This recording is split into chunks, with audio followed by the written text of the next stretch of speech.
Sebelumnya apakah sudah terlihat teman-teman? Sudah, Ya, Kak. Kak. Oke, kalau gitu aku mulai ya. Nah, jadi untuk praktikum kita pada siang hari ini kan bahas mengenai fungsi ya, yaitu pengenalan fungsi di Python. Nah, jadi setelah kalian melaksanakan praktikum untuk siang hari ini, harapannya kalian tuh bakal mengetahui dan juga memahami apa itu fungsi yang ada di Python. Oke, sebenarnya aku mau tanya, ada yang tahu nggak apa itu fungsi? Oke, ada Muhammad Ashabul, silahkan. Perkenalkan, nama saya Muhammad Ashabul Kahfatur Rahman. Izin menjawab, Kak. Jadi kalau fungsi itu pengertiannya yaitu suatu blok kode yang diberi nama lalu dirancang untuk melakukan suatu tugas tertentu. Ya, terima kasih. Oke, benar. Ya, terima kasih. Jadi, itu ya jawabannya mengenai fungsi tadi. Oke, ya sebenarnya aku lupa nih. Jadi, ada beberapa materi atau submateri yang akan kita bahas pada praktikum hari ini. Yang pertama ada definisi dan juga manfaat menggunakan fungsi. Terus yang kedua ada built-in dan juga user-defined function atau fungsi yang kita definisikan sendiri. Terus kita bakal materi ketiga yaitu membuat fungsi, habis itu ada variable scope, ada special function meliputi lambda, map, dan filter, kemudian fungsi rekursif, dan yang terakhir adalah library via Python. Oke, go next. Nah, tadi kan udah dijelasin nih sama Muhammad Ashabul mengenai definisi fungsi. Ya benar, jadi fungsi itu merupakan blok kode yang kita beri nama dan dirancang untuk melakukan suatu tugas tertentu. Jadi gini, kalau semisal ada blok kode, nah blok kodenya itu kita gunain untuk memecahkan suatu permasalahan tertentu ya. Ya udah kita bikin jadi suatu fungsi aja biar lebih enak. Nah itu jika nanti ada manfaat dari fungsi. Terus, nah kapan sih kita menggunakan fungsi? Nah fungsi itu digunakan saat kita tuh punya blok kode yang harus dieksekusi beberapa kali dalam satu program. Jadi dalam dunia pemrograman sebisa mungkin kita tuh harus menghindari yang namanya pengulangan kode, karena pengulangan kode tersebut tuh juga memakan memori, yang akhirnya kode semakin besar kan memorinya juga semakin besar. Nah itu nggak efektif. Nah supaya lebih efektif maka adalah konsep fungsi ini. Nah karena kalau dengan fungsi kita tuh dapat mengeksekusi kode program itu beberapa kali sesuai dengan keinginan kita kayak gitu. Oke, aku next. Nah, terus manfaat fungsi. Nah, sebenarnya ada banyak manfaat fungsi. Yang pertama yaitu mencegah kode menjadi lebih besar. Nah, gimana sih caranya fungsi ini bisa mencegah kode kok bisa menjadi biar nggak menjadi lebih besar gitu. Nah, jadi dia tuh mencegah kode biar nggak menjadi lebih besar tuh karena fungsi ini menghindari perulangan kode kayak gitu. Jadi kita tuh nggak perlu nulis perulangan kode. Nah, kodenya tuh cukup kita tulis sekali menggunakan fungsi, tapi dapat kita gunain berulang kali. Nah, hal itulah yang bisa mencegah kode supaya tidak menjadi lebih besar atau tidak memakan memori kayak gitu. Terus yang kedua ada memudahkan dalam debugging kode. Nah, apa sih debugging ini? Jadi debugging ini tuh istilahnya tuh sebenarnya kita seperti memecahkan permasalahan atau memecahkan error atau mungkin mencari bug dan juga dipecahkan permasalahannya. Nah, jadi dengan fungsi ini kan kodenya itu menjadi lebih mudah dibaca dan juga kalau lebih mudah dibaca, ini kan ada memudahkan keterbacaan kode. Nah, kalau lebih mudah dibaca, nantinya saat kita melakukan debugging itu juga semakin lebih mudah karena lebih mudah dibaca kayak gitu. Dalam pengujiannya juga gitu, jadi lebih mudah kalau kita mau menguji kode ini udah tepat atau belum, jadi lebih enak menggunakan fungsi kayak gitu. Oke, nah selanjutnya ada built-in dan juga user-defined function.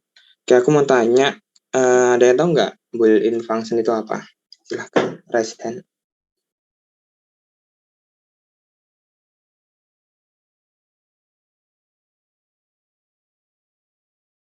Ya, aku melihat ada Firmanda Surya, silahkan.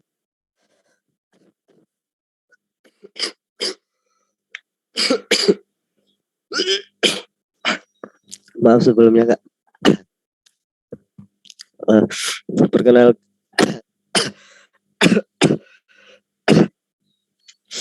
Perkenalkan, nama saya Firmanda Surya Krisna dari kelas biologi B. Ya, jadi built-in function itu tadi ya Kak. Jadi built-in function itu merupakan fungsi yang sudah tersedia dalam bahasa pemrograman tanpa perlu mendefinisikannya terlebih dahulu Kak. Oke, benar ya. Oke, terus selanjutnya aku mau nanya lagi, ada yang tahu nggak user defined function atau fungsi yang kita definisikan sendiri? Silahkan kalau ada yang tahu.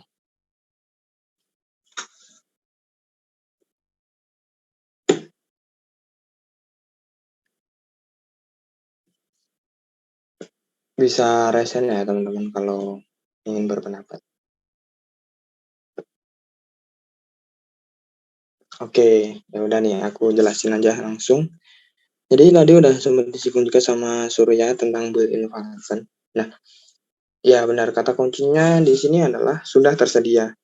Nah, jadi built-in function atau kemarin kan di UTS-nya kalian juga ada ya namanya fungsi internal. Nah, ini sama aja. Jadi built-in function atau fungsi internal itu adalah fungsi yang sudah tersedia dalam bahasa pemrograman tanpa perlu mendefinisikan terlebih dahulu. Jadi built-in function ini kita bisa langsung gunain. Kita nggak harus buat bikin fungsinya dulu baru kita gunain. Kita dapat langsung gunain. Nah, built-in function di Python itu kayak gini. Nah, ini contohnya built-in function di Python. Nah, kemarin kan beberapa udah ada yang pernah kita coba saat topik-topik sebelumnya. Ini ada bool digunakan untuk konversi data ke boolean. Habis itu ada dict digunakan konversi data ke dictionary. Habis itu ada float digunakan konversi data ke float. Terus ada list yang digunakan untuk konversi data list. Kemudian ada len digunakan untuk menghitung panjang suatu item yang ada dalam iterable, yaitu list atau tuple dan macamnya. Terus kemudian ada integer int maksudnya, yaitu digunakan untuk konversi data ke integer. Terus ada input digunakan untuk memasukkan data dari usernya secara langsung.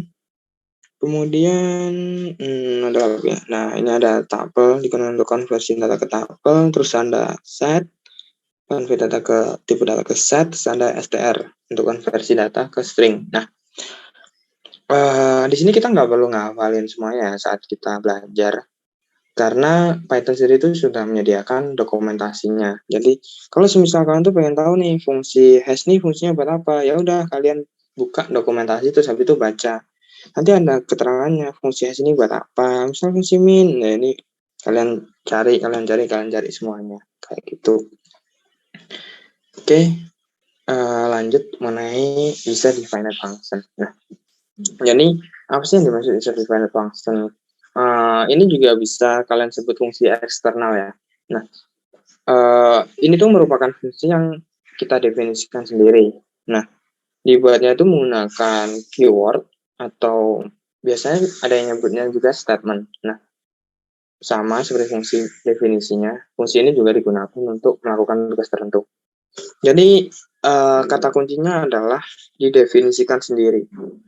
Jadi fungsi eksternal ini, kalau kalian mau gunain fungsi eksternal ini, kalian harus bikin dulu, habis itu kalian gunain, baru bisa digunain. Nah, kebanyakan fungsi ini tuh digunain untuk modul ya.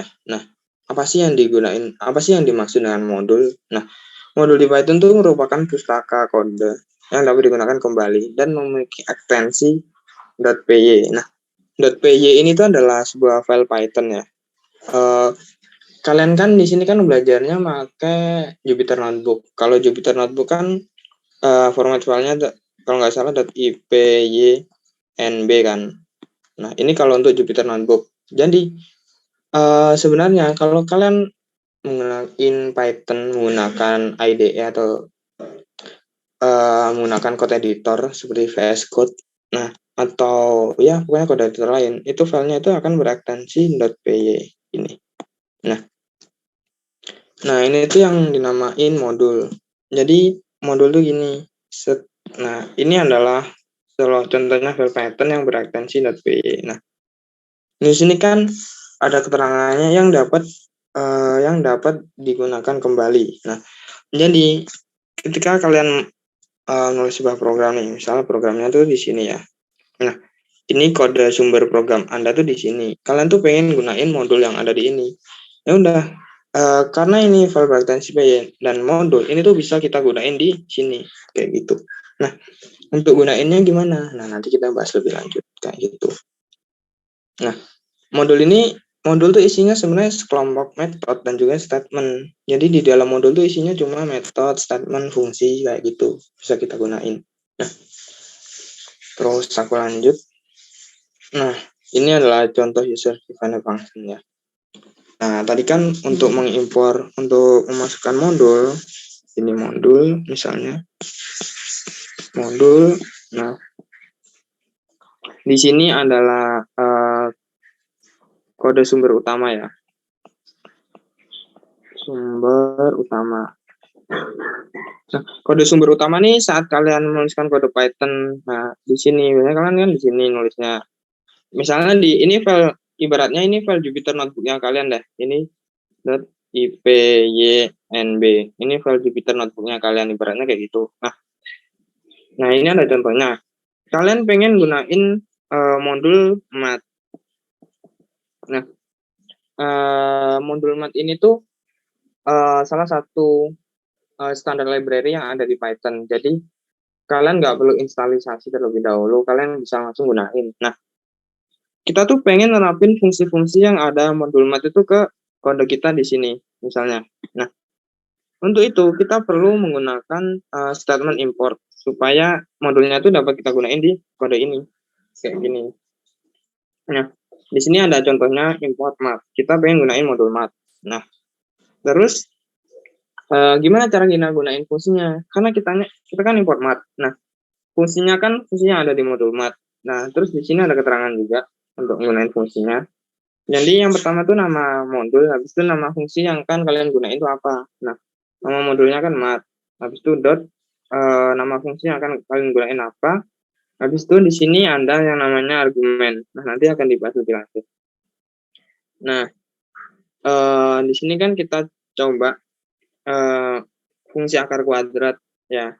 Ini kan akar kuadrat dari 100 yaitu 10, benar kan? Nah, di sini gunain fungsi ini. Nah, gimana sih caranya kita tuh tahu apa aja sih fungsi-fungsi yang ada pada modul math ini. Nah, kalau kalian pengen tahu, kalian harus buka website resmi dari modul math ini.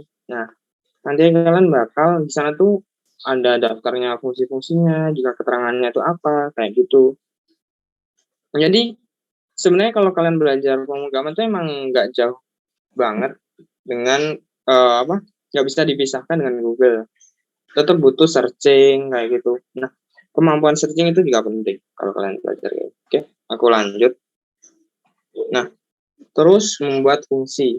Nah, tadi kan juga ada di pretest. Aku mau nanya, untuk membuat fungsi, kira-kira butuh statement apa aja yang bisa kita gunain untuk membuat fungsi? Yang bisa menjawab silahkan raise hand.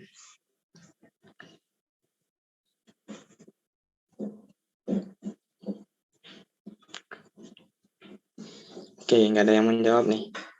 Oke, ya udah nggak apa-apa kalau emang belum ada. Oke, aku lanjut. Nah, untuk membuat fungsi, kita tuh dapat menggunakan dua statement, yaitu statement def dan juga statement lambda.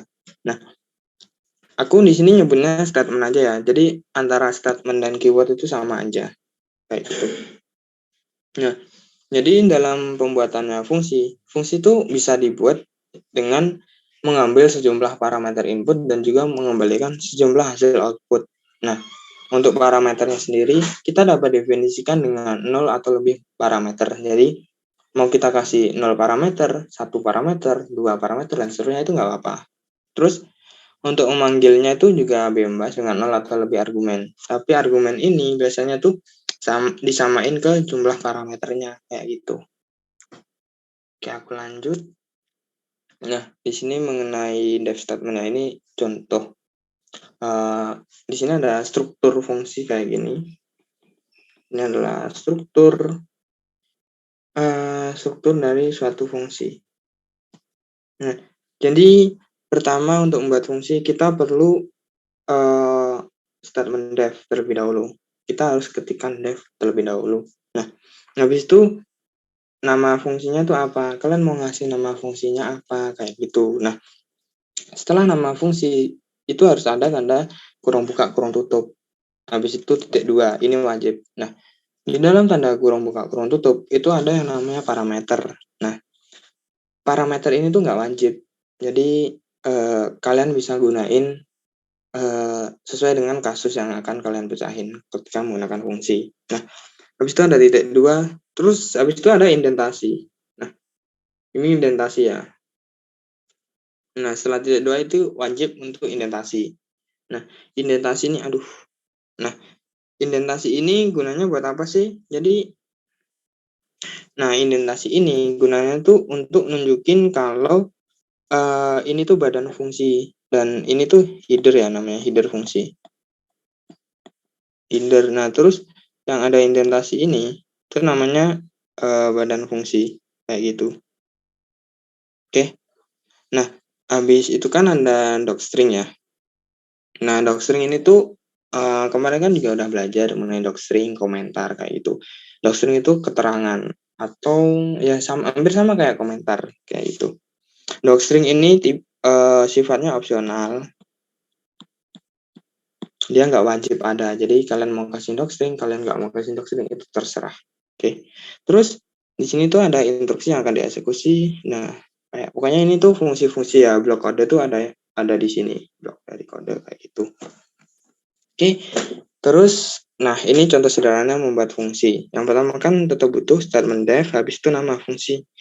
Di sini nama fungsinya tuh greeting. Nah, karena di sini habis itu kurung buka kurung tutup titik 2. Nah, ini wajib.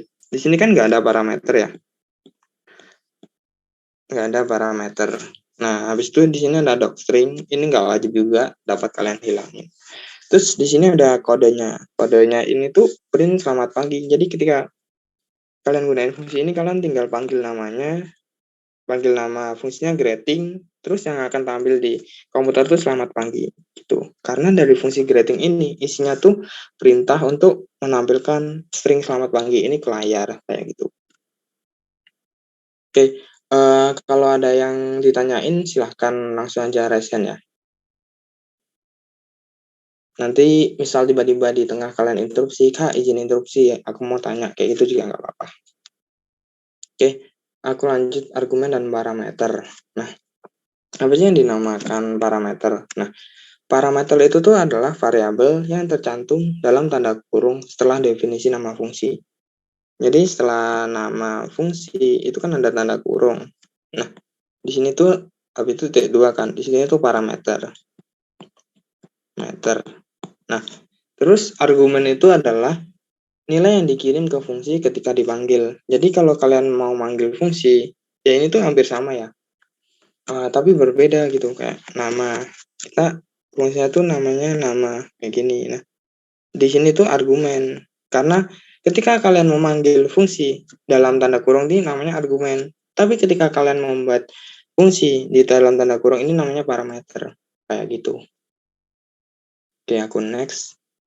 Nah, di sini ada contohnya. Di sini kan di pojok kiri atas, di sini ada contoh membuat fungsi dengan parameter. Nah, parameternya itu, parameter kan tadi kayak variabel yang berada dalam tanda kurung definisi fungsi.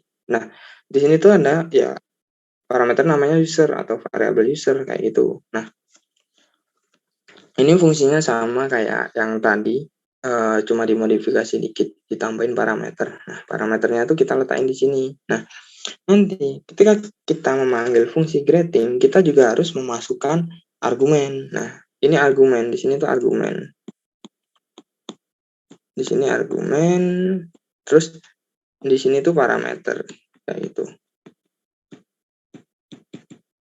Nah, di sini parameter, kalau di sini argumen. Jadi, kalau kalian memanggil greeting dengan argumennya kalian isi Brawijaya, nanti outputnya itu akan selamat pagi Brawijaya, kayak gitu. Terus, selanjutnya membuat fungsi itu, fungsi kan bisa lebih dari satu parameter, dan juga lebih dari satu parameter tuh bisa. Nah, kalau misalnya kalian udah memasukkan fungsi dengan parameter, untuk memanggilnya kalian harus kasih argumen di sini. Nah, ini kan nggak dikasih argumen. Ya, jadi akan menghasilkan error kayak gini.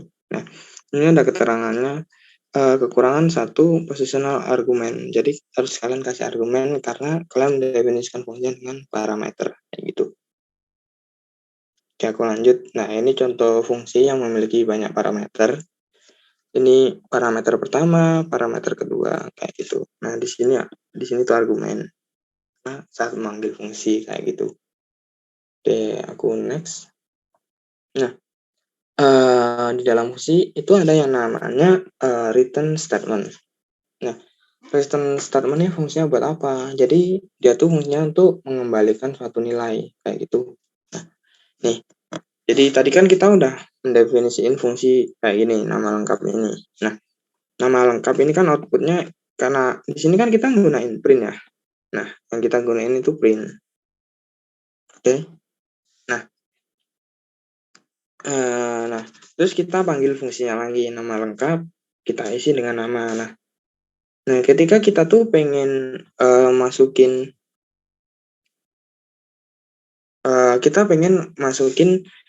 nilai. Nah, karena fungsinya kan gunain print statement ya, jadi dia tuh nggak punya nilai. Terus ketika kita masukkan fungsi ini ke dalam suatu variabel dan kita kita kan masukin fungsinya ke variabel nama. Dan variabel nama kita print. Nah, ketika kita pengen menambil nilai yang ada dalam variabel nama, nah itu akan menghasilkan non karena fungsi yang bernama ini tuh nggak ada return statement-nya karena dia cuma gunain print, jadi dia nggak mengembalikan nilai. Nah, fungsi yang nggak mengembalikan nilai itu namanya void function kayak gitu. Terus di sini ada contoh fungsi yang mengembalikan nilai. Misalnya ini kita bikin fungsi kuadrat. Nah, di sini ada parameternya juga. Nah, di sini kan ada parameter angka, kemudian angka ini kita kuadratkan. Nah, hasilnya ini kita letakin ke variabel yang bernama hasil. Habis itu ada return statement, returnnya ini untuk ngembaliin ke sini. Jadi di sini ada n sama dengan 9 ini kita definisiin 9 ini buat angka percobaan ya. Nah, terus kita panggil nih kuadrat dengan n. N ini kan isinya 9. Nah, 9 ini dikuadratkan itu kan 81. Nah, kayak gini. Jadi kuadrat ini kan return hasil, mengembalikan hasil. Jadi nilai ini tuh isinya tuh 9. Nilai ini tuh isinya 81 karena angka dipangkatkan 2 kayak gitu. Oke, aku lanjut. Sekarang mengenai variabel scope ya. Oke. Sebenarnya ada yang tahu nggak apa itu variabel scope atau scope aja lah? Yang tahu seputar ya pokoknya scope dan inilah seputar variabel scope. Ada yang tahu nggak kira-kira apa?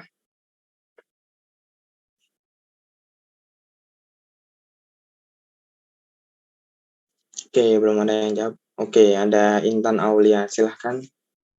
Perkenalkan, nama saya Intan Aulia Hurutayun, izin menjawab. Untuk scope itu wilayah program Python di mana namespace dapat diakses secara langsung. Ya, benar. Terima kasih. Oke, ya, jadi benar seperti yang dikatakan Intan, kalau scope itu merupakan wilayah ya.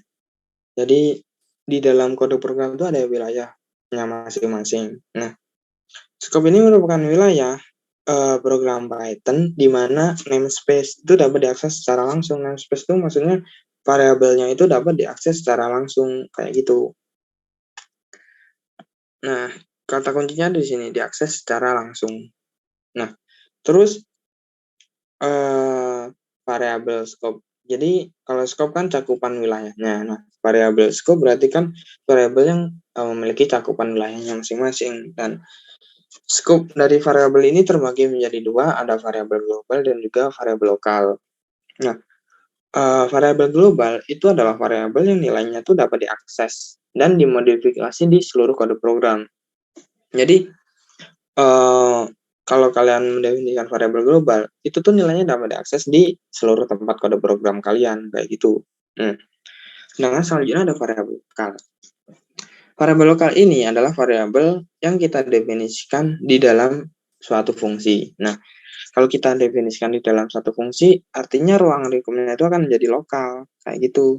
Nah, variabel ini tuh ada selama fungsinya itu dijalankan.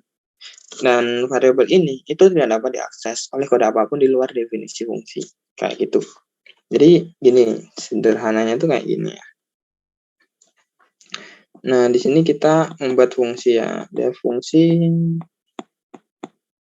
kayak gini. Nah, di sini ada variabel kalian tuh di sini. Nah, kalau variabel kalian di sini tuh akan lokal kayak gitu. Karena di dalam fungsi. Nah, terus kalau kalian definisikan variabelnya di sini, variabelnya itu akan global kayak gitu.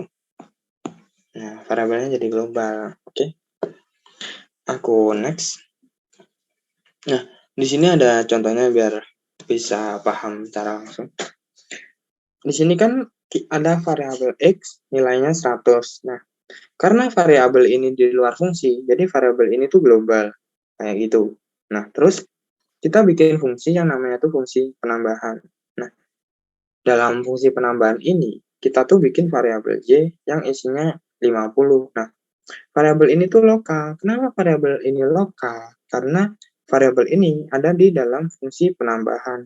Itu. Nah, gimana sih supaya kita bisa tahu bahwa ini tuh ada di dalam fungsi penambahan? Jawabannya adalah indentasi, kayak gitu.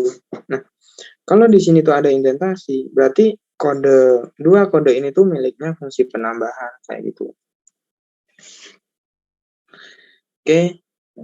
Nah, ini kan variabel global, seperti definisinya, variabelnya tuh dapat diakses di mana aja. Kita mengakses variabel global ini tuh di dalam scope lokal atau dalam definisi fungsi bisa. Kita akses ke dalam scope global juga bisa, kayak gitu. Nah, terus variabel Y ini cuma bisa kita akses tuh di sini, di dalam fungsinya kayak gitu. Jadi, ketika di sini contoh kedua nih, ketika kita coba akses variabel Y dalam lingkup global atau di luar fungsi, nah ini tuh udah di luar fungsi ya.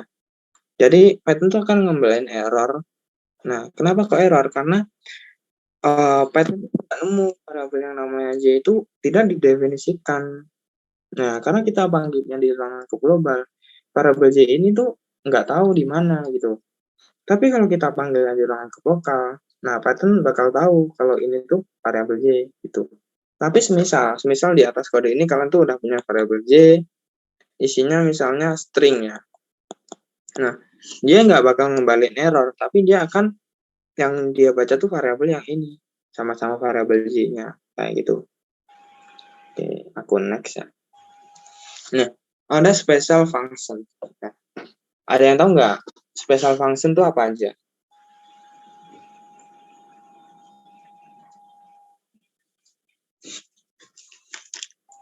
Silahkan berpendapat ya. Lumayan loh buat tambahan nilai kalian. Oke, nggak ada yang mau berpendapat, ya udah aku lanjut aja. Jadi special function. Nah, special function yang pertama tuh ada lambda. Nah, apa sih lambda? Nah, lambda ini tuh merupakan statement yang digunakan untuk membuat sebuah fungsi anonim. Nah, kenapa fungsinya dinamain fungsi anonim? Karena dia nggak punya nama atau fungsi tanpa nama. Kayak gitu. Kalau biasa kan pada fungsi def tadi kan habis def, habis itu kan nama fungsi. Nama fungsi kayak gini, tanda kurung T2. Nah, def ini punya nama. Tapi kalau lambda, dia nggak punya nama. Gitu. Makanya dinamain anonymous function. Oke. Nah, struktur dari lambdanya sendiri itu yang pertama kita ketikkan keywordnya dulu lambda, habis itu spasi. Nah, spasi setelah lambda ini tuh ada argumen ya, parameter juga sama aja. Kalau kita definisikan ini parameter ya. Terus di sini tuh ada expression. Expression tuh kayak blok kode ya. Kalian mau ngelakuin apa di lambda ini kayak gitu. Oke.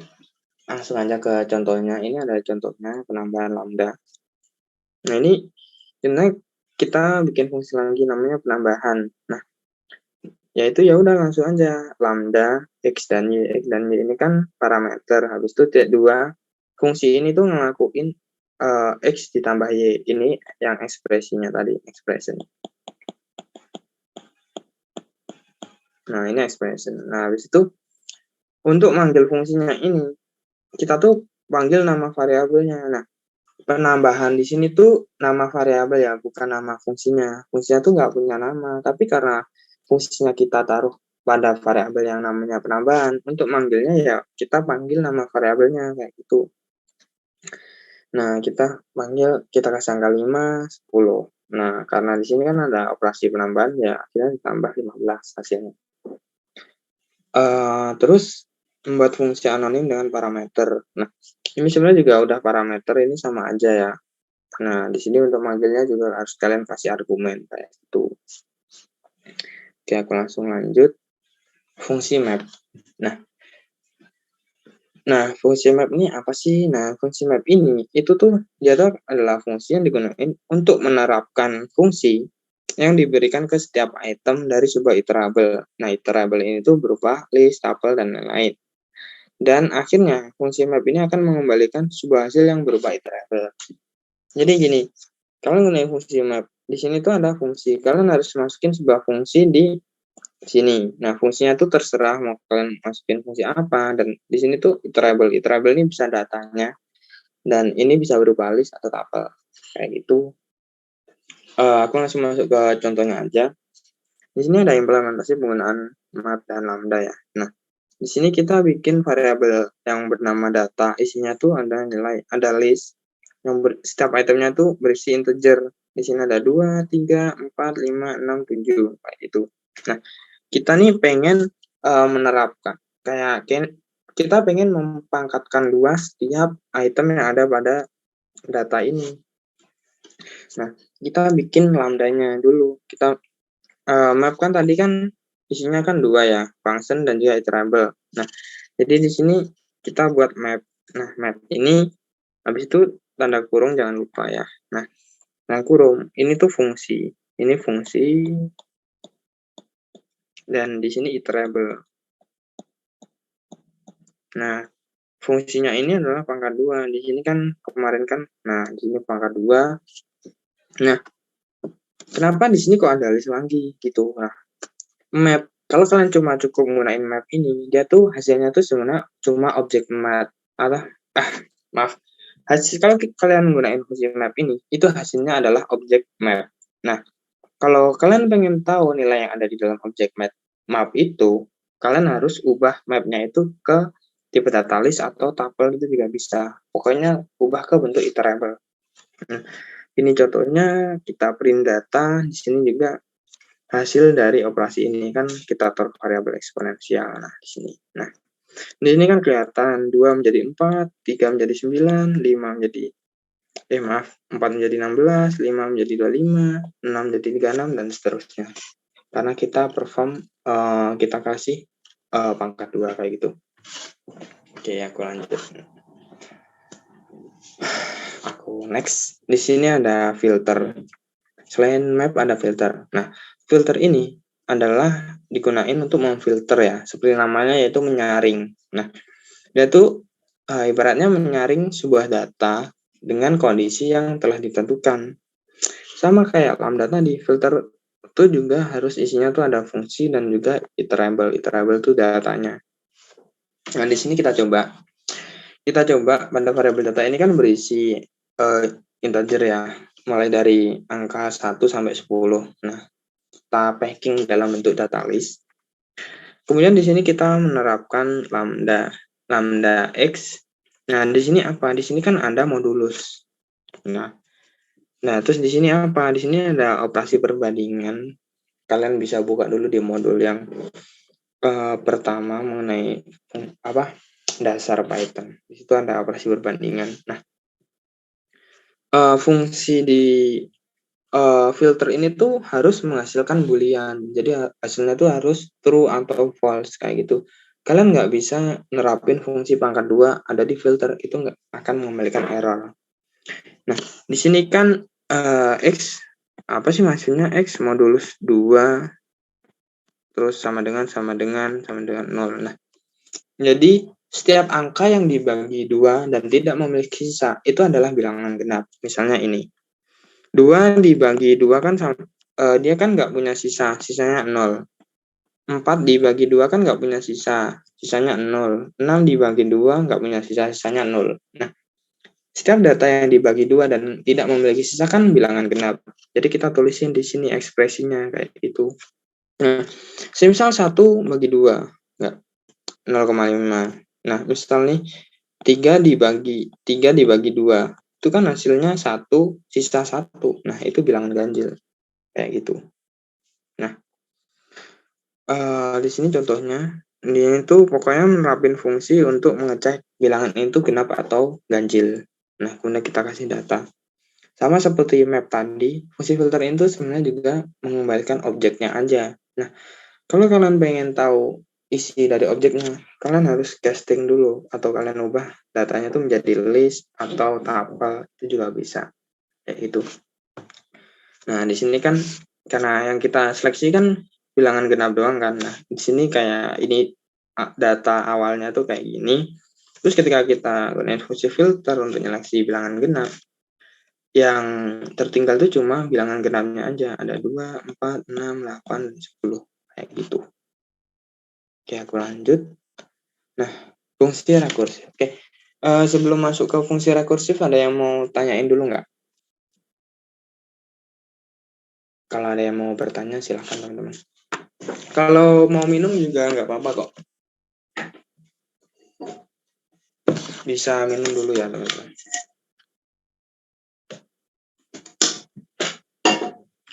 Oke, kalau nggak ada yang tanya aku lanjut. Nah, kita lanjut ke fungsi rekursif. Sebelumnya ada yang tahu nggak apa itu fungsi rekursif? Kalau ada yang tahu bisa resen teman. Oke, ada Muhammad Ashabul, silahkan.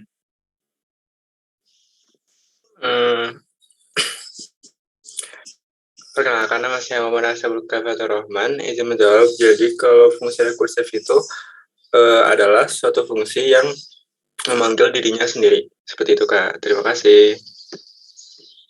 Oke, terima kasih. Ya, benar teman-teman. Jadi, fungsi rekursif ini tuh adalah fungsi yang memanggil dirinya sendiri. Tuh. Aku langsung aja, contohnya tuh kayak gini. Nah, ini adalah, di bagian kiri ini tuh ada struktur dari fungsi rekursif. Nah, ya, ini bentuknya. Nah, ini kan kita buat fungsinya namanya tuh rekursif. Nah, fungsinya ini tuh kita taruh di dalam body fungsinya, atau kita panggil lagi di dalam fungsinya, kayak gitu. Jadi, di sini tuh memanggil fungsi rekursif ini, kayak gitu. Jadi, ini namanya memanggil dirinya sendiri, namanya tuh rekursif. Nah, kayak gitu. Oh ya, sebelumnya emang fungsi rekursif ini agak sulit dipahami ya. Jadi, di sini nggak akan kita tonjolkan banget kok mengenai pembahasan rekursif ini, karena emang untuk memahami fungsi rekursif ini emang butuh waktu. Oke, kayak gitu. Nah, ini ada contohnya langsung. Contoh yang paling banyak digunain untuk belajar fungsi rekursif adalah faktorial. Nah, di sini tuh kita panggil fungsinya, kita kan buat fungsi yang namanya faktorial di sini. Nah, fungsinya ini kita tuh panggil lagi di sini, kayak gitu. Nah, ini namanya rekursif, memanggil dirinya sendiri, kayak gitu. Nah, untuk keterangannya ini dapat kalian baca di modul ya, juga udah aku tulisin di situ untuk keterangan detailnya. Oke, aku akan lanjut. Nah, yang terakhir yaitu library BioPython. Nah, di sini ini adalah materi tambahan sebenarnya, karena ini juga ada kaitannya sama fungsi. Nah, sebelumnya kalau nggak salah harusnya kalian udah dikenalin ya sama Pak Brian mengenai library BioPython ini. Nah, terus apa sih yang dimaksud dengan library BioPython gitu? Nah, BioPython ini tuh salah satu library yang ada di Python. Nah, yang library ini tuh menyediakan berbagai alat untuk biologi molekuler maupun biologi komputasi kayak gitu. Nah, di sini ada link websitenya, dapat kalian buka kalau kalian pengen mengetahui lebih lanjut tentang library BioPython ini. Nah,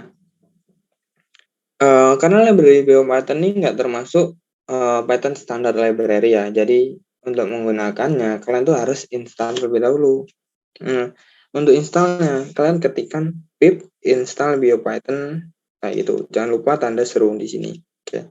Nah, untuk menginstal ya udah kalian pip uninstall BioPython. Di sini juga ada tanda seru kayak gitu. Nah, di sini ada contoh penggunaan library BioPython. Ini aku akan jelasin dikit aja. Tapi kalau kalian nanti pengen tanya-tanya lebih lanjut juga nggak apa-apa. Nah, tadi kan ada fungsi import ya, yang kita gunain untuk menggunakan suatu modul atau library. Nah, karena yang kita butuhkan tuh cuma fungsi sec. Nah, ini sequence ya. Jadi kita langsung aja from bio.seq import sequence. Nah, kok bisa tahu sih ada kode kayak gini tuh dari mana? Nah, kita bisa tahu kode ini tuh dari websitenya BioPython, dari dokumentasinya gitu. Nah, misalnya kita diberiin untai DNA. Nah, ini ada untai DNA panjang banget. Nah, kita tuh disuruh nyari untuk DNA komplement atau pasangan dari DNA ini dan juga transkripsinya DNA-nya. Nah, di sini tuh DNA-nya tuh dari 5 aksen ke 3 aksen. Jadi kalau komplemennya tuh berarti dari 3 aksen ke 5 aksen ya. Ini pelajaran SMA ya, kalian harus ingat karena nanti tetap dipelajari. Nah, di sini kan masih berupa string ya. Nah, karena masih berupa string, kita tuh pengen gunain metode yang ada di library BioPython ini. Jadi string ini kan kita taruh ke variabel DNA ini. Nah, karena masih berupa string, harus kita ubah ke menjadi objek BioPython. Nah, untuk mengubahnya kita dapat gunain fungsi sequence ini. Kita masukin DNA-nya kayak gitu. Nah, ketika kita tuh udah ngubah menjadi objek, nah objeknya itu kita taruh variabel sequence DNA ini kayak gitu. Nah, dia ada keterangannya. Terus yang pertama kita suruh nyari komplemennya. Untuk nyari komplemennya kita tinggal aja yang udah ada objek dari BioPython-nya itu tadi kita kasih metodenya ini.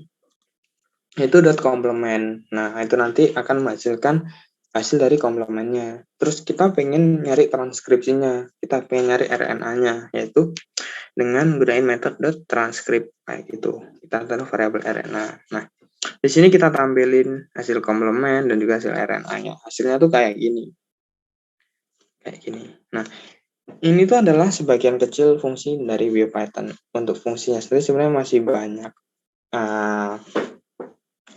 Nanti bakal ada kaitannya juga dengan NCBI atau GenBank. Pokoknya yang penyedia database itu terintegrasi dengan BioPython kayak gini. Oke.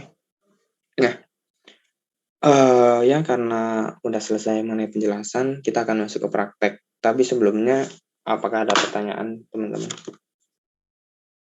Sambil minum juga nggak apa-apa kok teman-teman. Silahkan kalau mau bertanya, aku tunggu dulu.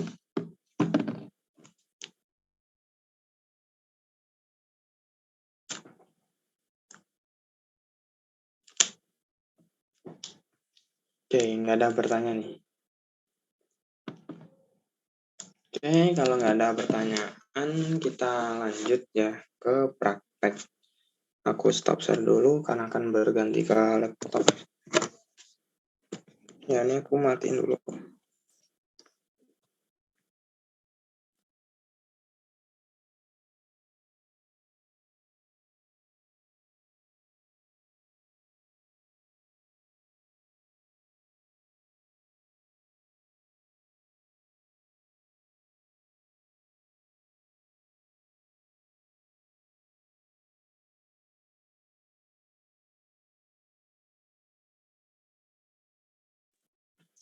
Oke, ya teman-teman. Jadi, dalam prakteknya ini kan kita akan pakai Google Colab ya. Nah, Ini aku kasih link Google Colab-nya dulu biar kalian bisa nyoba. Di sini kalian wajib nyoba ya. Kalau kalian nggak nyoba, kalian tuh bakal kesusahan gitu. Nah, ini aku kasih linknya di chat Zoom. Nah, itu kalian buka terlebih dahulu ya. Sebentar ya, aku mau minum sebentar ya. Sebentar ya, teman-teman.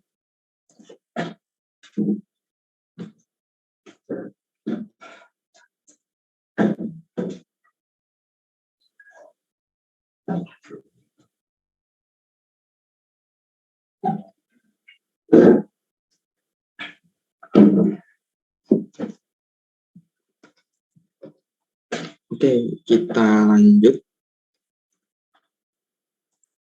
Aku akan share screen.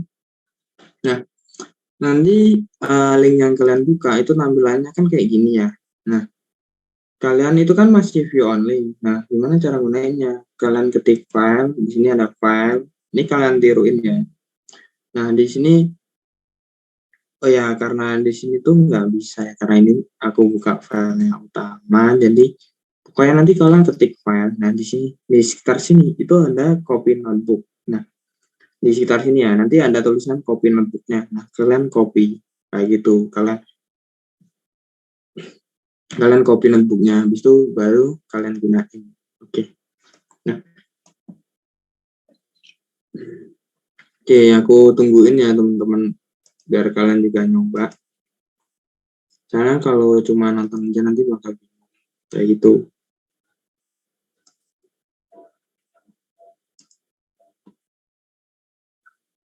Oke, aku kasih waktu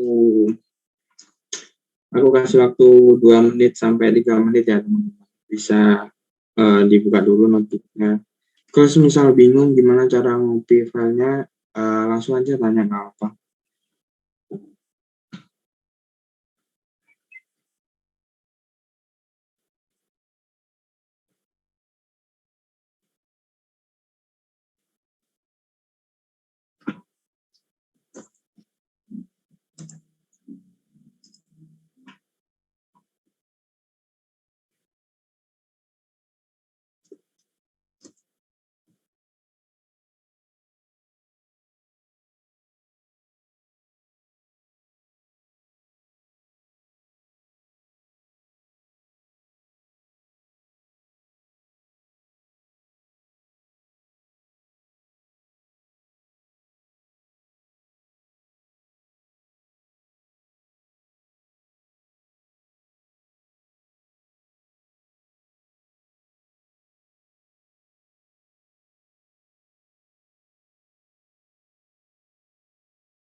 Oke, aku lanjut ya teman-teman.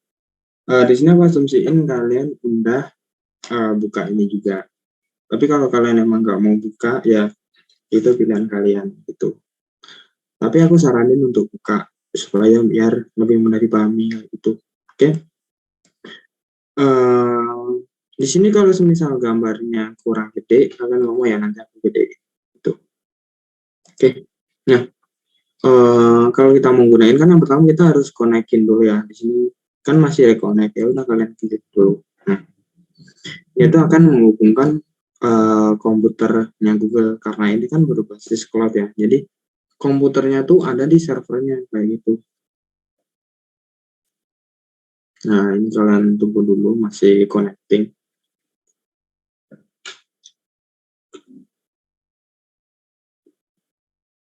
Oke, kita tunggu dulu. Nah, udah komplit. Nah, udah connect. Nah, di sini udah connect ya. Di sini ada keterangan RAM dan juga disknya atau ukurannya. Nah, di sini tuh kenapa sih kok gunain Google Colab? Nah, di sini tuh benar-benar dikasih fitur yang apa ya? Fiturnya tuh gratis. Kalian dikasih komputer yang punya RAM 12 GB gitu. Nah, kalian dikasih komputer yang punya RAM 12 GB dengan memorinya itu sekitar 107 giga gitu. Nah, di sini tuh sediain gratis ya. Memang lebih enak kayak gitu. Tapi ya komputernya cuma bisa gunain untuk run kode Python ini aja. Nah, di sini kan keterangannya benar-benar sedikit ya, karena kodenya juga sedikit. Nanti kalau kalian kodenya udah banyak, ini tuh bisa sampai penuh kayak gitu. Oke. Nah, di sini kok bisa kayak gini? Nah, ini tuh Markdown ya. Karena di sini kan ada code dan juga teks. Nah, kalau kalian pengen ngasih teks kayak ini ya udah kalian pilih teks kayak gitu. Sama kayak gambar. Di sini tuh masuk ke teks, habis itu di sini kan ada keterangan gambar. Nanti kalian bisa masukin ke gambar kayak gitu. Kayak ini. Nah, tadi kan udah ada built-in function dan juga user defined function. Nah, di sini juga salah satu fungsi bawaan. Nah, di sini kan kita nggak ada bikin fungsi terlebih dahulu ya. Jadi kita bisa langsung gunain aja. Di sini ada ada fungsi kuadrat ini sama. Jadi di sini kan 5 pangkat 2. Hasilnya 25 kayak gitu. Terus di sini ada fungsi yang namanya tuh div mode. Jadi fungsi div mode ini tuh dia tuh butuh argumen, yaitu angka berapa dan pembaginya tuh berapa. Di sini kita kan angkanya 15, mau kita bagi 4, karena div mode kepanjangan dari division dan modulus. Jadi kalau kita running, nah dia akan mengembalikan angka 3,3. Apa sih maksudnya? Nah, 15 bagi 4 itu 3. Nah, kok bisa 3? 15 bagi 4 tuh 3 dan sisanya itu 3 kayak gitu. Nah, jadi kayak gitu, ini menghasilkan 2 nilai kayak gitu. Nah, terus di sini juga ada fungsi bawaan, yaitu fungsi max dan juga min. Ini kita coba. Max ini kita ya seperti namanya max, yaitu cari nilai yang gede, dan juga untuk min cari nilai terkecil. Nah, di sini ada keterangannya kayak gitu. Nah, terus di sini ada fungsi eksternal. Nah, fungsi eksternal kan fungsi yang ada di modul atau fungsi kita definisin sendiri. Nah, di sini kita pengen gunain fungsi yang ada pada modul math kayak gitu. Nah, ya udah yang pertama kita import math, habis itu kalau kita mau gunain ya udah ketikkan nama modulnya, habis itu dot fungsinya apa kayak gitu. Nah, di sini yang pertama ada sqrt 9 dan di sini ada cos dan ini ada sin. Nah, di sini kok nggak muncul apa-apa. Kenapa? Ya karena nggak kita tampilin kayak gitu. Kalau misal pengen kita tampilin ya udah kita ketikkan sin. Nah, hasil dari sin 90 itu berapa? Kayak gini. Terus kalau kita pengen nampilin cos, ya udah ketikkan cos. Nah, hasil dari cos 90 yaitu ini. Terus akar kuadrat gitu. Akar kuadrat. Nah, kita pengen nampilin akar kuadrat dari 9, itu 3. Kayak gitu. Ya udah kita panggil nama variabel aja. Udah bikin dulu. Ya, aku lanjut. Nah, yang selanjutnya kan membuat fungsi menggunakan statement def. Nah, di sini kan yang tadi kan ada statement def, habis itu nama fungsinya graphing. Di sini ada docstring. Nah, karena docstring ini opsional, jadi nggak harus dipakai. Tapi kalau kalian pengen nulis kode Python dengan cara Pythonic, apa sih Pythonic? Nah, itu nggak akan dibahas di praktikum ini. Pokoknya kodenya tuh benar-benar merepresentasikan nulis kode Python gitu. Nah, kalian harus kasih docstring, tapi di sini nggak wajib. Jadi ini misal kita run ya dengan, kita run fungsi greeting ini kan isinya selamat pagi. Kalau kita panggil greeting, ya yang keluar mungkin selamat pagi. Nah, di sini kalau docstringnya kita hilangin ya, nah ya udah nggak akan error, nggak akan apa, karena docstring itu opsional. Ya itu cuma ngasih keterangan ke fungsi ini tuh buat apa kayak gitu. Nah, di sini kan fungsi dengan satu parameter. Nah, ya udah kita kasih hingga ini parameternya kayak gitu. Oh ya, dan dalam pemanggilan fungsinya itu kalian tuh bebas ya. Di sini kan kode yang dari tadi aku contohin kan pakai string. Di sini tuh bebas mau kalian pakai data integer itu juga nggak apa-apa, 100 gitu. Itu juga nggak apa-apa, sama tanggal 100 kayak gitu. Misal kasih data boolean ya udah rating true, selamat pagi true kayak gitu. Oke, nah yang ini kan ada satu parameter, terus yang ini kan ada dua parameter. Kalau mau manggil ya kalian harus ngasih dua argumen gitu. Nah setiap argumennya tuh dipisahin oleh tanda koma. Nah kayak gini. Nah kalau kita run, nah di sini ada nama lengkap without code so gitu. Nah nama lengkap ini muncul gara-gara ini, bukan gara-gara nama fungsinya gitu. Nah semisal kita cuma manggilnya tuh dengan satu argumen aja, ya hasilnya akan error karena di sini udah ada keterangan machine when required positional argument, yaitu parameternya nama belakang. Jadi di sini belum ada nama belakangnya, akan error kayak gitu. Oke, gitu. Kalau misal penjelasanku kecepatan, kalian bisa interupsi ya. Oke, di sini ya fungsi itu dapat mengembalikan nilai dan juga tidak dapat mengembalikan nilai. Kalau nggak bisa mengembalikan nilai, itu namanya void function gitu. Nah, di sini kan kita udah bikin fungsinya ya, nama lengkap. Nah, nama lengkap ini kan gunain print. Nah, di sini kan gunain print, nggak ada statement return atau apa. Jadi, ya itu nggak ngembaliin nilai. Nah, kalau nggak ngembaliin kita run. Nah, di sini kok baik-baik aja, nggak ada yang apa. Tapi kok di sini non, karena kita tuh nangkep nilainya ini tuh dan kita masukin ke variabel nama.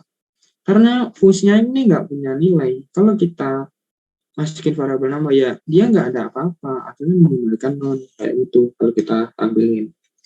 Nah, di sini tetap terekspresi atau tetap ada karena di sini ada print gitu. Nah, misalnya ini. Nah, di sini kan fungsinya mengembalikan nilai. Kita modifikasi sedikit dari yang ini menjadi kayak gini. Nah, di sini kan sama aja isinya, tapi di sini ada return gitu. Nah, kalau kita run, kita masukin variabel, nah dia nggak bakal membalikin non. Dia akan membalikan nilainya itu apa? Nilainya itu ini, nilai fungsinya. Gitu. Oke, bentar.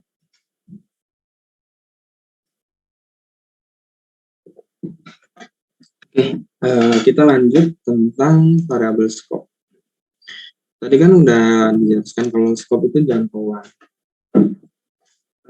atau wilayah. Nah, di sini kan ada di sini X100. Nah, X100 di sini tuh global gitu. Nah, terus Y di sini, maaf. X di sini tuh global gitu. Kita kasih keterangan global karena di sini kan di luar fungsi. Nah, terus Y di sini yaitu lokal. Karena ada di dalam fungsi kayak gitu. Nah, di sini ya udah kita hanya dapat gunain J di kode fungsi ini. Pokoknya sampai indentasi bawah kita dapat gunain Y. Tapi kalau indentasi kalian hapus, nah kalian nggak bisa gunain Y. Kalau misalnya kalian tetap kekeh gunain Y, nah Python akan error karena tidak ada nama variabel Y. Python nggak mendeteksi nama variabel Y. Nah, tapi beda kalau misal ini. Nah, ini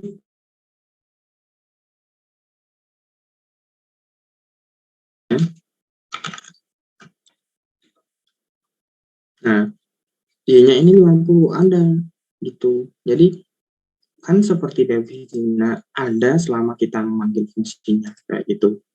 Nah, jadi ini ada karena kita panggil fungsinya gitu. Nah, terus tadi kan kalau kita akses variabel Y ini, kalau kita akses ya, di sini kan error ya karena variabelnya itu bersifat lokal. Nah, supaya tapi kita pengennya tuh tetap mengakses variabel Y yang ini. Nah, ya udah ada yang namanya statement global. Nah, kita ubah variabel Y ini menjadi variabel lokal. Gimana caranya? Kalian ketikkan statement global, habis itu nama variabelnya apa? Nama variabelnya Y. Nah, jadi yang awalnya di sini lokal, dia tuh juga ikut menjadi global. Kayak gitu. Nah, terus kita panggil Y. Y is not defined. Ya, kenapa Y tidak terdefinisi? Karena fungsinya belum kita panggil. Nah, jadi kalau fungsinya, misalnya fungsinya nih nggak kita print apa-apa ya, kita cuma gini aja nih fungsinya.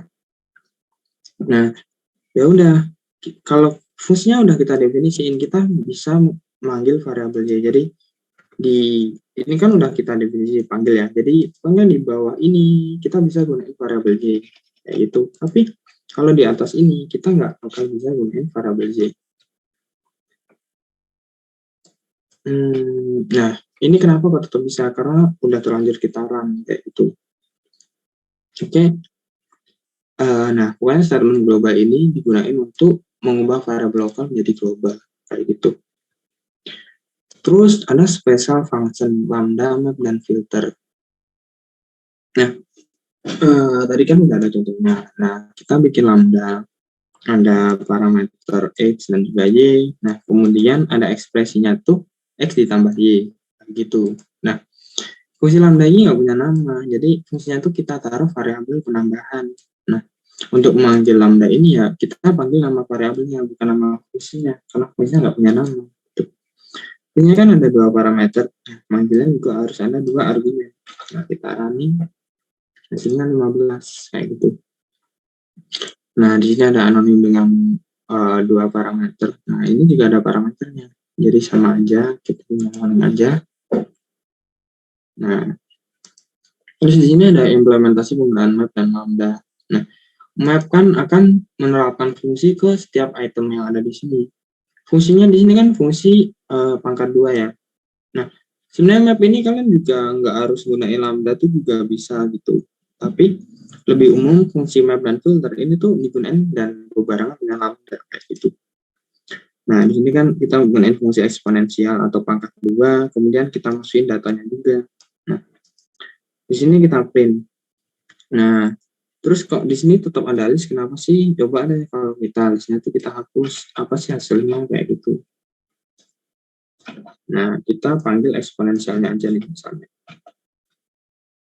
Misalnya kita panggil ini aja.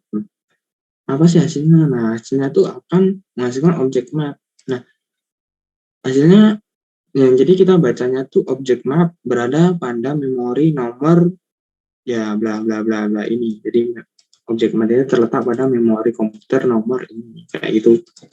Terus kita tuh pengen tahu nilai yang ada di objek ini, ya udah kita harus ubah objeknya itu menjadi sebuah iterable. Ya iterable itu namanya kayak list, tuple, dan lain. Kita ubah ke list misalnya. Nah, di sini kan kelihatan ada 4, 9, 16, 12. Nah, baru bisa kita lihat kayak gitu. Filter itu hampir mirip seperti map. Kalau map tuh menerapkan fungsi ini ke setiap item, tapi kalau filter dia tuh menyeleksi setiap itemnya. Di sini kan bilangan bulat ya, jadi sekarang juga. Nah, di sini kelihatan kayak gitu. Oke, bentar. Nah, terus di sini ada program konversi suhu. Nah, di sini kita bikin ada 3 fungsi. Yang pertama fungsi Celsius ke Reaumur, Celsius ke Fahrenheit, Celsius ke Kelvin. Nah, kalau kita mau mengubah Celsius ke Reaumur kan fungsinya gini, 4/5 dikali suhu Celsiusnya itu berapa. Nah, di sini tuh formulanya kita taruh ke variabel Reaumur. Nah, hasilnya kalkulasi ini tuh kita taruh ke variabel Reaumur. Habis itu ada return Reaumur. Jadi, fungsi ini akan mengembalikan nilai yaitu hasil konversinya yang menjadi Reaumur. Nah, di sini ada Fahrenheit. Nah, untuk mengubah Fahrenheit kan gini rumusnya. Nah, hasilnya ini nanti kita taruh ke variabel bernama Fahrenheit.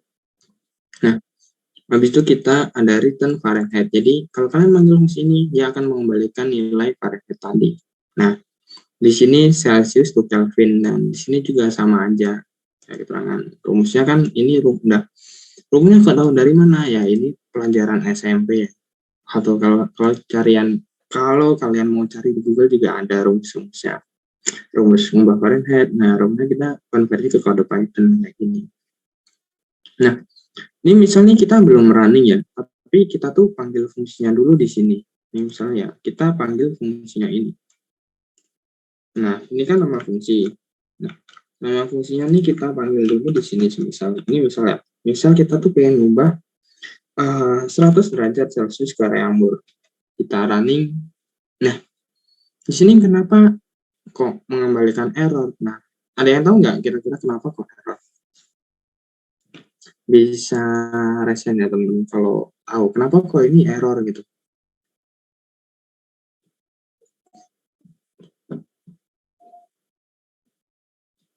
Oke, gimana teman-teman? Nah, ada Muhammad Yusuf, silakan. Saya Yusuf izin menjawab Kak, karena itu yang Celsius itu reamurnya tidak terdefinisi. Kasih. Oke, ya benar. Jadi di sini udah ada keterangan errornya, sama kayak dikatain oleh Yusuf tadi. Jadi fungsi Celsius reamur ini tuh nggak terdefinisi. Kenapa kok nggak terdefinisi? Karena ini tuh belum kita running gitu. Jadi Python tuh nggak tahu apa sih Celsius reamur ini tuh apa. Python nggak tahu. Nah, biar supaya kita tahu ya udah kita running dulu. Nah, di sini tuh kita ngasih tahu Python.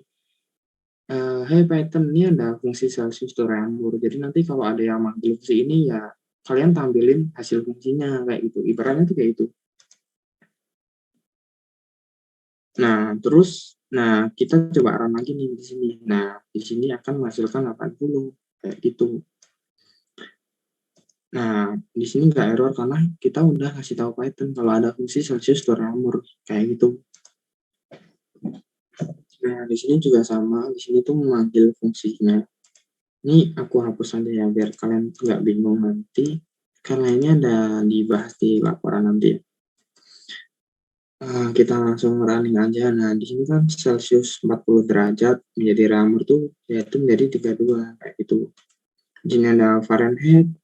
Nah, di sini yang awalnya tuh Celsius 40 karena kita pengen mengubah Celsius 40 derajat ini ke Fahrenheit. Nah, kita panggil fungsinya ini.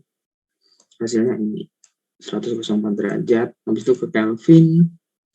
Ya, hasilnya ini kayak gitu.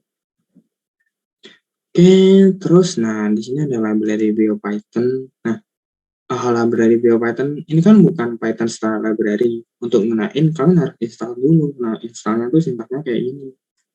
Pip install BioPython. Nah, kenapa sih kok pakai tanda seru? Nah, tanda seru tuh aku nggak tahu pasti ya. Kalian bisa cari dulu. Pokoknya intinya tanda seru itu buat kasih tahu kalau ini tuh mau Anda menginstal suatu library atau tanda seru tuh ini tuh juga nunjukin bahwa notebook shell ini tuh yang berlaku tuh terminal. Jadi bukan notebook kayak gitu. Jadi kalau kalian tanda seru, kalian kode Python di sini, ya dia nggak akan jalan karena ini tuh ibaratnya terminal lah. Atau command prompt. Kalau misal kalian nggak gunain Jupyter Notebook, kalian installnya tuh harus di command prompt-nya kayak gitu. Nah, kita run dulu. Nah, di sini dia akan melakukan instalisasi. Di sini akan di-download dulu. Nah, apa yang di-download ini tuh apa gitu. Nah, yang di-download itu ya file-file yang berekstensi .py tadi, yaitu file-file Python gitu. Ini di-download supaya bisa digunakan di sini kayak gitu. Nah, di sini ada keterangan. Nah, di sini kita gunain nih. Nah, di sini kalian ikutin aja ya kalau kalian misal pengen ubah-ubah kayak gitu juga terserah kalau kalian pengen nyoba-nyoba kalian. Yang penting di sini jangan diubah karena ini memang from view karena kita kan pengen ngubah string ini menjadi objek sekuensial yang ada di BioPython ini supaya kita dapat gunain metodenya. Nah, untuk mengubahnya kita perlu fungsi sequence ini. Nah, di sini misalnya diberikan untai DNA sepanjang ini. Nah, kalian bisa coba-coba nanti kalian misalnya nih untai DNA-nya mau segini aja nih, kita hapus. Mau segini aja, atau kalian mau ganti untai DNA kalian sendiri, kalian dapat untai DNA kayak gitu. Nah, di sini ini kan masih dalam bentuk string karena di sini kan ada petik. Di tanda petik berarti ini tuh masih string. Nah, kalau masih string kita tuh nggak bisa gunain metode complement ini tuh ke string.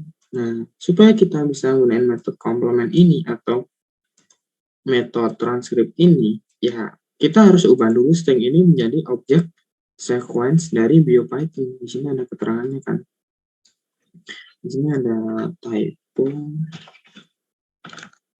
string menjadi objek sequence BioPython. Nah, objeknya ini kita taruh ke variabel sequence underscore DNA. Nah, jadi kita gunain di sini. Nah, kita yang pertama mencari komplement. Nah, saya sequence underscore DNA dot metodenya. Kalau udah jadi metode, kalau udah jadi objek BioPython sekuensial, kita dapat gunain metode ini kayak gitu. Nah, di sini kita ubah menjadi kita komplement DNA-nya ini, habis itu di sini kan juga kita cari transkripsinya atau NRA-nya. Di sini gunain metode transkrip gitu. Di sini kita running. Nah, di sini kok nggak muncul apa-apa ya, karena nggak kita munculin. Nah, sebenarnya pengen munculin ya, kalian harus ketikin nama variabelnya. Nah, di sini karena kita print ya, supaya lebih indah tampilannya. Nah, di sini bisa kan. Nah, di sini akhirnya ini DNA yang pertama, multinukleotida yang dari base pair DNA-nya yang dari 5 aksen ke 3 aksen. Di sini komplementnya yaitu dari 3 aksen ke 5 aksen. Terus di sini ada untai RNA-nya kayak gitu.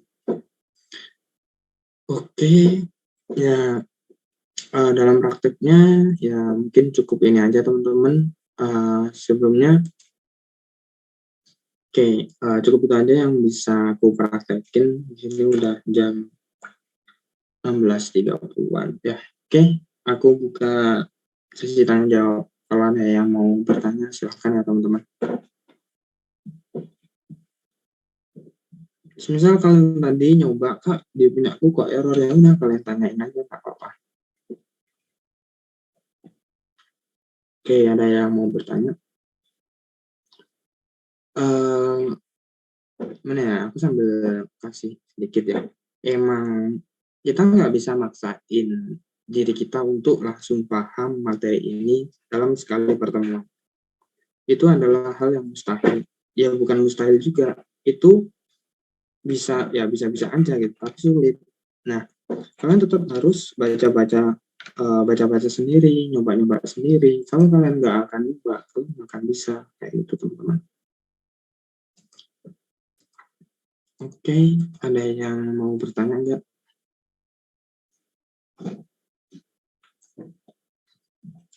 Aku tunggu ya kalau misal ada pertanyaan.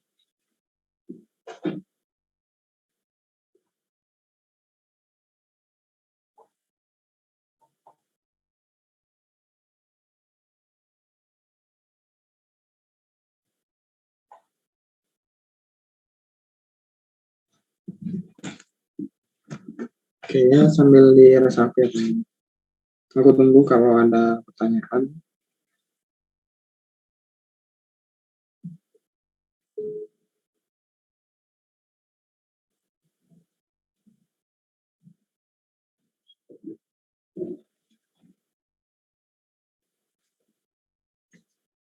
Oke, nggak ada pertanyaan ya. Yang mungkin pertanyaannya akan timbul ketika kalian udah mulai mengerjakan laporannya. Karena kalau error gimana ya udah nggak apa-apa. Kalian bisa tanya aku, tinggal chat dia aja nggak apa-apa. Oke, sebelumnya dari teman-teman asisten yang lain ada yang mau masuk nggak? Nyampein sesuatu ke teman-teman praktikan. Kalau ada yang mau masuk silahkan. Oke, dari aku izin masuk ya, di suara aku ini masuk kan ya? Iya, main masuk kok. Oke, dari teman-teman praktikan kelas B, aku ingin masuk sedikit terkait ini ya. Dari kalian ini tuh praktikum udah free kan ya? Jadi jamnya itu diusahain waktu awal, jangan ada yang telat. Karena yang di topik kemarin itu, yang ikut pretest ada 49 orang, sedangkan di post-test itu ada 50 orang. Jadi ada satu orang yang dia nggak ikut post-test. Aku nggak tahu itu kemana. Dan dari asisten kan udah nunggu itu biasanya 5 menit, 10 menit. Dan diusahain buat minggu depan jangan ada yang telat lagi ya. Udah mungkin minggu ini terakhir gitu. Terus buat laporan yang topik kemarin dari kalian ada yang dibingungin nggak? Ada yang masih mau ditanyain gitu nggak? Kalau ada boleh ditanyain dulu.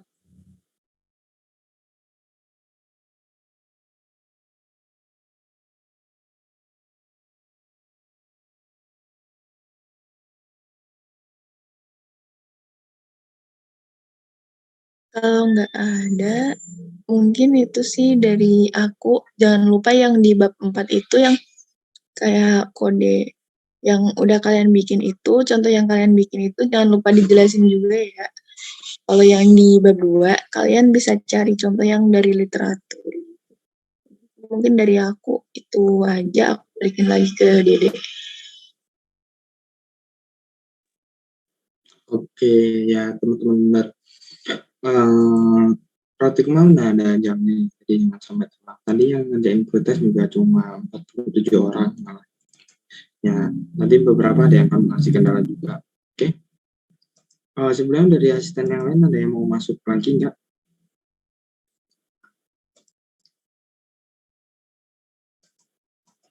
Oke, karena nggak ada yang mau masuk lagi, kita akan melaksanain post test ya. Tadi karena juga nggak ada pertanyaan, jadi kita lanjut post test saja. Sebelumnya nih yang off cam bisa on cam dulu ya teman-teman, karena kita akan post test dulu.